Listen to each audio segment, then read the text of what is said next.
Let's get the read on all this from John Hanna, the former advisor to Vice President Dick Cheney, Foundation for Defense of Democracies. John, what do you make of the timing of all this? Well, the timing was clearly a surprise to everybody, Neil, but I've got to say that the 2-year mark isn't an atypical point for a senior administration official to leave an administration. So I take it largely at face value that she felt with a successful second UN General Assembly under her belt just a couple of weeks ago that this was a good time to make the announcement and move on. All right, so now the question becomes who in her place, and that's obviously we have a little bit of time here to the end of the year. If we were to take at face value what she is saying, the president was saying, would there be a short list of people considered? Would it be a bump up from someone who's already serving in the administration?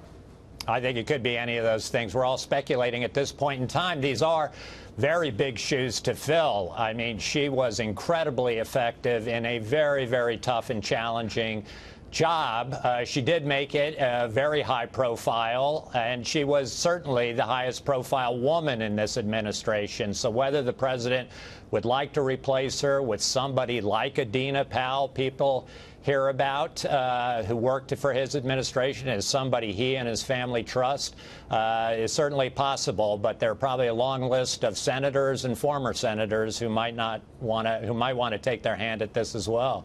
You know, I'm just wondering after the Kavanaugh hearings and the precedent that was set of going back to whatever you were doing in high school, whether you'll find as many people volunteering for this as you would have. Yeah, well, I think anybody who's going to be nominated to this kind of job is going to have to be thinking twice, particularly after the nastiness of the Kavanaugh nomination fight.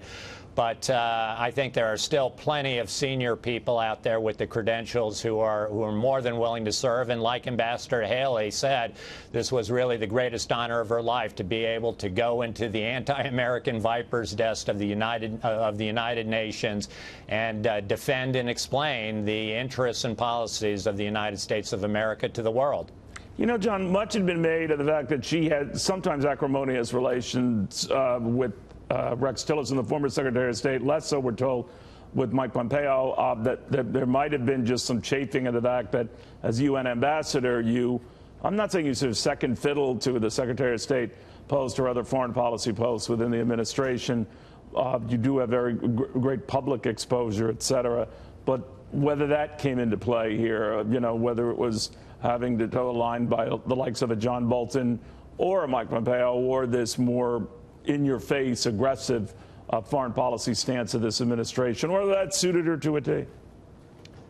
No, I really don't think this was so much about substance. It is true that it was an extraordinary and unique first year of the administration in which you had a Secretary of State take such an incredibly low profile that our UN ambassador, Ambassador Haley, essentially became the voice of U.S. foreign policy to the world, which is something that clearly is no longer the case, as Secretary Pompeo has firmly taken the reins at the State Department.